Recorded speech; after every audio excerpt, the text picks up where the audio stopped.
CM జగన్కు మోసం చేయడం రాదు. సీఎం వైఎస్ జగన్కు అర్హులందరికీ సంక్షేమ పథకాలు ఇవ్వడమే తెలుసు.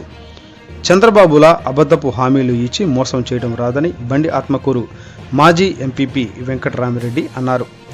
సంక్షేమ పథకాలు మళ్లీ అమలు కావాలి అంటే వచ్చే ఎన్నికల్లో సీఎం జగన్మోహన్ రెడ్డిని మరలా ముఖ్యమంత్రి చేసుకోవాలని కోరారు.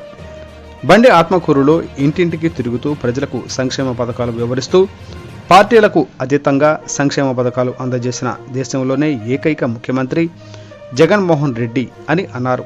కనుక ప్రతి ఒక్కరూ మే 13వ తేదీన జరిగే ఎన్నికలలో ఫ్యాన్ గుర్తుకు ఓటు వేసి అత్యధిక మెజారిటీతో ఎమ్మెల్యే శిల్పా చక్రపాణి రెడ్డిని, ఎంపీ పోచా బ్రహ్మానందరెడ్డిని గెలిపించాలని కోరారు. ఈ కార్యక్రమంలో vice MPP Muntala Madhurani, MPTC Pullaiah, vice sarpanch Nageswar Reddy, మండల వైఎస్ఆర్సీపీ యువ నాయకులు దీపు కాంతరెడ్డి, బాబురెడ్డి, మధుశేఖర్, కృష్ణ మల్లారెడ్డి, సుబ్బారెడ్డి, కో ఆప్షన్ జమాల్, బియ్యగారి హుస్సేన్ బాషా మరియు వైసీపీ నాయకులు, కార్యకర్తలు, ప్రజలు పాల్గొన్నారు.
నాయకత్వం